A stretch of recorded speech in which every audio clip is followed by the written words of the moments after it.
Hey guys, what's going on? Russo here, bringing you guys my first ever episode of my Hardcore Ironman series. And first of all, guys, welcome to the series. Welcome to the YouTube channel. Thank you guys so much for your support. I will be streaming this series on twitch.tv. There is a link below in the description to my channel if you guys would like to check that out. I will be doing pretty much everything live on stream. Obviously, there will be some stuff that I will be having to do off stream, mainly due to the fact that a lot of the Ironman game mode is a lot of grinding and everything like that. So if you guys want to do check out the stream and check out me doing this series live, make sure you guys do check out the channel below. But I just want to say welcome to the series, everybody. This has been a very anticipated series from a lot of people and a lot of my viewers that have actually been in my stream, who I've watched, my stream progress throughout the last couple of months. So very, very, very excited to kind of start this out. And just before we kind of get into it, a lot of these clips were taken from the stream, which is kind of why you see my, face cam up there. And you will see some donations, you will see some followers, you also see some subscribers as well. So I just want to apologize for that. It is not totally clean right now. There will be a time when I can eventually figure out when I can only capture the game mode, or the game screen, I guess, or conduit, which is the actual client that I use. So there will be a time when I only capture conduit, but for now we're gonna have to take all the clips from the stream, and the voice that I'm actually recording right now is not going to match up with the face cam in the upper right hand corner in any of the clips. So I just want to kind of give you guys a heads up of that. And the past 30 seconds that you guys saw, or the past minute or so, has really just been us doing Tutorial Island. So I wanted to start off and just show you guys exactly when we started, like literally the second we started. And as you can see there, we made this account a permanent Ironman, and we made this also a Hardcore Ironman. So for those of you guys who are unfamiliar with the Hardcore Ironman game mode, the Hardcore Ironman game mode is a game mode in Oldschool Runescape where essentially you're pretty much on your own. You're an Ironman, as they say. So any drops you want to get, any food you want to get, anything you want to get, levels, items, etc., all needs to be done on your own. And then the hardcore presents another challenge, which you only have one death, in which you will lose your hardcore status if you do end up dying. So I just want to kind of give you guys a little bit of familiarity on that. Most of you guys who are probably watching this video do understand that, but I'm sure there might be some new people interested in trying out this game mode who may not know that. So I will leave a link in the description below as well to kind of describe the game mode, and probably leave a link to the Runescape wiki just so you can familiarize yourself with this game mode. So the first thing we did straight off of Tutorial Island is we went to go get our Hardcore Ironman armor, as you can see I'm wearing right now, and we actually went to go fish some inventory of shrimp, and we ended up getting level 5 fishing. Now most of you guys were like, why are you going to go do that? Well, what we need to do first is kind of get some GP from the men in Lumbridge. So we didn't want to, obviously risk dying. So what we actually did is we went to go get some food.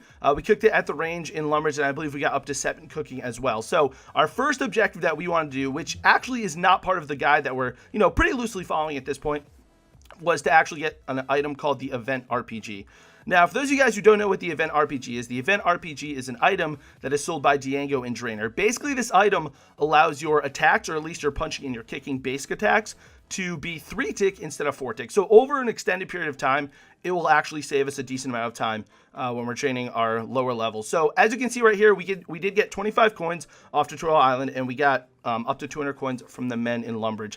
Now, the Event RPG does cost 225 coins, and you'll see us here in Drainer going to talk to Diego right now and purchasing that item. So we are all set and equipped for some combat now, and the real reason why I want to do combat, and the guide that we're following actually does not suggest doing combat right away, mainly due to the fact that Wintertod, which is something that we will be doing later on in the series, is much better at 10 HP. I wanted to get 15 HP because I'm not really familiar with the Ironman, game mode itself. Plus, there's a lot of stuff that I haven't really been exposed to in this game, such as questing and things like that, like questing, Slayer, diaries. I'm just really not familiar with it, and I really, I want to protect my hardcore status. So at least at the beginning of the game, there are some monsters that can combo you out, or at least one hit you for 10 HP, which is why we kind of wanted to lift it up to 15. So it will make Wintertod a little bit more difficult in the future, but for now, I think we'll do okay. So what you guys just saw there, we went back to the Lumbridge fishing spot, got a couple more shrimp, and we are now back at the we went to go back to the range, cook some more shrimp up, and now, as you can see, we are training combat. So the combat stats that we ended up with for this episode,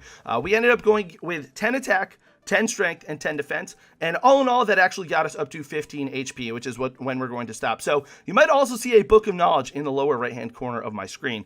Now, you will see that throughout the entirety of the clips, and there is a reason that we're not using it. First of all, that actually can't go into the bank, so that's kind of, a little bit unfortunate. It's going to be in our inventory, at least for this entire first episode. You guys will understand where I use it in the future. And the second thing is, the skill we want to use that on is Herb Lore.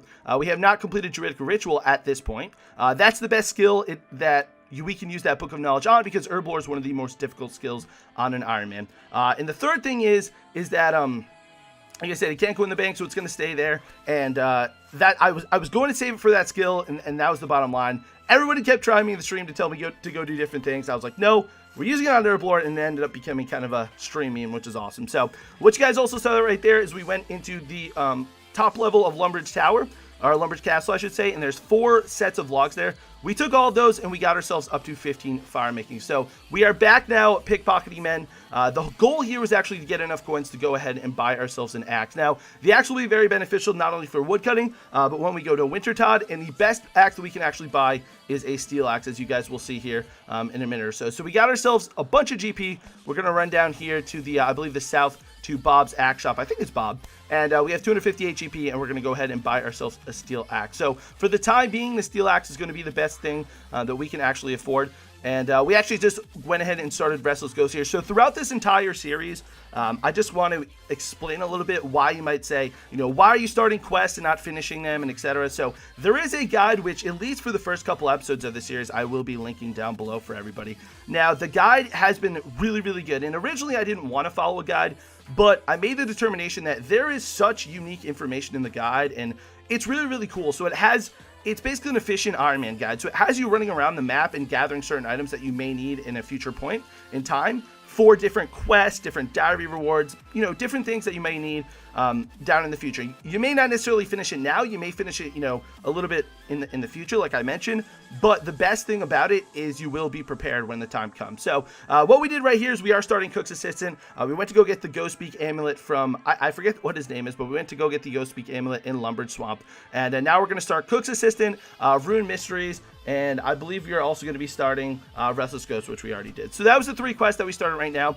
There will be a couple of quests that we do complete in this episode, but these 3 quests are just going to be started, not necessarily 100% completed. And as you see right here, we are actually starting the Rune Mysteries quest to go ahead and get the Air Talisman, which we will bring to the Wizard Tower very, very shortly. So I just want to show you guys what kind of quests we started. So you might, as you're watching this series, if you guys are not watching it live, we are also starting the Night Sword here as well. So like I said, we are starting some quests. We are definitely not finishing them necessarily, but we are starting them. So I just don't want you guys to question it and wonder why we're starting it, why we're not finishing them, etc.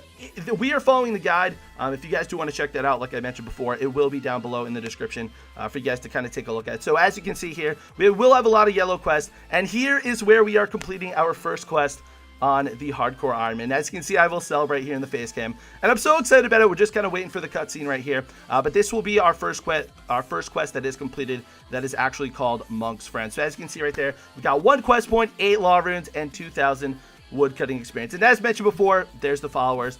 We will have followers, subscribers, etc. coming through on the stream, so I do apologize for that. And like I said, all these were recorded from the stream. So first quest finally completed on the Hardcore Ironman. Questing is actually a lot of fun. I mean, I understand that a lot of these beginner quests are slightly easier than a lot of the other ones, like Morning Ants Part 2, Monkey Madness 2, and those types of quests will actually present us with a huge challenge, but I'm really looking forward to that. So you saw we got 2,000 woodcutting experience. That is actually going to allow us to get level 14 woodcutting. We went to go cut a couple normal logs down to get up to 15. This way we could start chopping oak trees. Now, what I'm actually doing right now is we are chopping oak trees down at the bottom of Enil, and I'm just showing you guys a couple of the levels that I'm be getting. I would really like your feedback, especially in this, next couple minutes, or this about next 10 minutes of the episode. So what I'm doing right here is we're just cutting some oak logs and doing some normal fire making. Kind of made a little bit of a mistake. We probably should have went to our dune and got, basically emptied our entire inventory, only had the axe out and only had the tinderbox out. There was no need to have anything else in there. It kind of delayed our levels ever so slightly. We would have had more logs pretty much to burn down the path in order to do that. But what I'm showing you right now is pretty much every 5 levels. We're not showing you every single level. If you guys would like me to show you every single level that we get individually, I will be more than happy to do that. The idea is that I'm very much a skiller focused player, so I will be focusing on a lot of skills such as fire making straight to 99, fishing straight to 99, potentially agility straight to 99. And my whole focus is not to show you every single level that we get, but rather show every 5 levels or important levels. For instance, we just got 35 fire making. I believe we're sitting on around 25 woodcutting, and the main goal that we're doing right here specifically is we want to get our fire making up to level 50. So we're starting here. we can't actually cut teak trees yet, which is actually the most optimal method to get your fire making up. So we're actually cutting a bunch of oak trees to get our wood cutting up. As you can see, we're going to hit a level here as well very, very soon. We're actually cutting a lot of oak trees in order to get ourselves up to 35 wood cutting. We just hit 31 there. We are going to continue on with the fire making grind, and I believe we're going to hit like 37, 39, or potentially even 40 fire making here, potentially something even more. So this was the end of the first day, guys. We made a ton of progress. We are very, very happy about it, and the Ironman was going extremely well so far. So if you guys could go ahead and give me your feedback on that, that would be really, really appreciative. And there you guys go. We did hit 35 wood cutting in order to start cutting the teak logs. We will eventually go cut the teak logs below, I believe it was Castle Wars. There's one teak that is located there, and one teak is all you need. What basically you do, and you'll kind of see it later on in the episodes, is all you're going to want to do is cut the teak tree, and the second it falls, you can either let it respawn. It only takes a couple of seconds.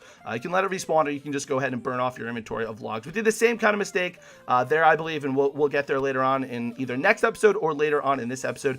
We kind of made the same mistake there where I don't believe we emptied out our inventory, but we eventually did fix that. So the next thing we were going to be doing is going to get 25 thieving, and we're going to be doing that going to our dune. So as you guys see here, we are stealing cakes from the cake stall. So not only do we want to steal the cakes for the theme levels, but we want to steal the cakes as a source of food. So we're going to be using the cakes for Wintertod. We're going to be using the cakes in general, and there's kind of a little bit of cool trick that you can do here. So you see the spot where my Iron Man is standing right now. If you actually get to Town Crier in that spot, you can initiate a conversation with him and then go back to stealing. And even if the knight catches you, it will prevent you from stealing in that one instance. But what will actually happen is you'll be able to steal and you'll never get caught for that entire inventory. So that's kind of a cool little tip and trick that you can do, which is really awesome. So we went over here, and what we did is stole a bunch of cakes. We banked all of those, and we also went to go ahead and steal some silk. So the way the silks trader works is you can actually go ahead and trade everything in, and I'm extremely happy right here. I'll explain that in a minute. But what you can do is actually trade all the silk in for some GP, which actually gave us a really, really nice, good cash stack to start with. We ended up getting about 10,000 GP, which I believe you'll be seeing after this. So went ahead and we were in Artie, so we started the sheep herder quest. Now the reason why I was so happy, because when I actually did this on a previous account, it was ridiculous to actually get the sheep into this pen. It was absolutely mind-blowing. I got extremely lucky, and I was able to complete this quest in probably less than a half an hour, maybe 20 minutes. It was a little bit more difficult, obviously, because I'm a low agility level. I don't really have the stamina to run as much as I would have liked to, so we kind of had to walk and then sprint when we had to, allow the sheep to change direction, and we were able to get all the sheep back into their pen. And as you guys can see here, I'm actually walking back to the gentleman where you actually start the quest, so that I can actually change my claim my reward, and Counselor Halgrave. And so we can actually claim our reward. So as you can see, second quest completed on the hardcore. 4 quest points and a really, really, really nice sum of change right there, 3,100. So from what I understand, getting GP on the Iron Man is going to be extremely difficult. And it's something that we're looking forward to as a challenge. And I'm really, really looking forward to it in general, just because GP on an Iron Man, like I mentioned, is very, very difficult, so we have to kind of be a little bit creative. So as you saw, we did silk now. Agility Pyramid is going to be an awesome way, and Wintertod is an excellent way to get some GP, at least some starting GP. And we are actually going to go ahead and move on to doing another quest. So I will kind of explain to you, and this is a perfect clip, why I'm using this guide. So we are right here doing a fishing quest, and we are doing this quest, and one of the things that mentions on the guide is to actually fish shrimp while we are on this dock. And as you can see here, the message below is well done. You have completed a medium task in the Artie diary. So we just completed the sea slug quest. That was the fishing quest that we did. And as you can see right there, we got 7,000 fishing XP, which is pretty much incredible. And we are actually going to be hitting 24 fishing off just this one quest. So we did fish a couple shrimp at the beginning of the episode, but as you can see here, 7,000 fishing XP gets us all the way up to 24, which is really, really good. But I want to go back to the whole point when we were on the dock and we actually fished the shrimp. So we actually got an Artie medium task done kind of efficiently while we were already there. So we're not actually piecing the Artie diary out one by one. As we're in the areas to complete that task, we are doing that. And that's really, really why I was so against using the guide when I first started out the account. But when I actually read through the guide and kind of took it in and did, kind of analyzed it, I thought it was really, really good, and it was a lot of information that I really didn't know about. So I was like, you know what, we're going to use it, and that's kind of one of the cooler things that's kind of implemented into the guide. So here we go right here. We are actually going ahead and selling our silk. The first of the first inventory too, I sold the silk for slightly less than I should have. I believe I sold those each for 60 coins. The first couple inventories I did sell for 50, and then everybody in the chat was like, no, if you answer 120, he'll put it down to 60, and you'll actually get slightly more GP. And obviously GP is very important, as we touched upon before. So as we go into the bank here, you will see that we will have a little bit over of 10,000 coins, which is actually really good for a starting cash on an Ironman. So we have a couple more silk to actually go ahead and sell here, and we are told by the guy to actually save the rest for, I believe we were told to save 10 for like future needs, so we wouldn't have to do anything. So what we did with our 10,000 coins is we actually went to Falador, or no, we actually went to Artie, excuse me, we were staying in Artie, and we went to go to the estate agent, and we actually went to go ahead and open up a house. Now, the reason why the house is so important is when we actually go to Wintertod, if you do not have a house and you can repair the brazier, first of all, I'm not even sure if you can actually repair the brazier. Second of all, when you actually go here and repair the brazier in Wintertod, you will actually get construction XP. Now, it is very vital because construction is pretty difficult to do on an Ironman in general, although they've made it, slightly easier with the addition of the woodcutting guild and everything like that. So it's pretty easy to do, but, any XP you can get, any, for instance, Wintertod or doing Zaya runecrafting, any of that like triple XP, for instance, Zaya is, mining, runecrafting, crafting, and Wintertod is obviously construction, woodcutting, potentially fletching if you do choose that route, as well as firemaking. So, moving on to the next clip, we went to go ahead and started to prep our Wintertod gear. We went to go get the Clue Hunter gloves and the Clue Hunter boots, and then we are going on to the Dwarf Cannon quest. So I just want to show you guys, kind of the start of it. We're not going to show you the entire quest, but essentially we went to go start the quest, and now we are, walking across the wall trying to fix the actual fence itself. So this is another quest where the guide is mentioning to us that we're actually not going to be finishing the quest. We're going to be going up to the point where we have to go into the no maze. I believe we're going to be finishing all the railings here. We're going to be finishing the actual cannon. We're going to be talking to the Dwarf King, I think it is, who is the guy you are actually working for on this quest. And we had a little bit of a trouble here. It was kind of funny. We couldn't actually see where the railings were bent, so we were like walking across. We had to actually do it twice for some reason. I wasn't really sure why, but I have not really had a lot of experience questing. The main account that I've actually had in Old School RuneScape is a level 3 max skiller, and we don't actually have a lot of experience questing because there's not a lot of quests that we can actually do. So we were talking to the Dwarf Captain, not the Dwarf King. I do apologize. So Captain Longwharf. So as you can see here, this will not be a quest. Or Logoff, Captain Logoff, excuse me, not Longwharf. So we were talking to Captain Logoff, and this is not something that we can actually complete, or we were told to complete. So we just kind of, did what we could. We went to go get the remains of the body, bring him back to Captain Logoff, and fix his cannon for him, and then we're going to go ahead and move on to the next task. So the next task we were actually tasked with was to walk up to Barbarian Assault. We are very close to it, and Barbarian Assault actually has 4 plank spawns. If you go into the northeast corner, there's 4 plank spawns kind of right next to the agility course. So essentially what we did is, I didn't show you guys all of our collecting. So we hopped up, across a bunch of worlds. Every time the planks respawned, we picked up an entire inventory. And as mentioned before, we do still have the Book of Knowledge in here. It was driving the stream absolutely crazy, which was awesome. But we went to go ahead and picked up about 100 plus planks. And now we're going to actually start a Barbarian Assault tutorial. And I'm not going to bring you guys through this. We actually just went through and just clicked all of those and kind of learned about Barbarian Assault. And we kind of triggered the fact that we went through with it. And the next step that we're actually going to be doing here is we are going to be starting the Alfred Grimwald bar crawl. So as you can see here, we got the certificate. In order to start that bar crawl, we are going to actually go ahead and initiate the first bar crawl at the gnome tree. And you guys will probably see that in the next episode. I'm kind of getting a little bit ahead of myself, but I don't think that's too impactful to where I can't tell you guys what we're going to be doing. And right here, we're just kind of explaining, what we're trying to be doing. We're talking to the stream. So as previously mentioned, you will see a lot of these stream clicks. And then the next step that we did, and once again, kind of starting a quest and not finishing it, we were tasked to go ahead and start the waterfall quest. So we went to go ahead and talk to this woman, and now we have to go talk to the child. And that's pretty much where this episode's going to end off, guys. So we started with the bar crawl quest. We just wanted to double check that we started the waterfall quest.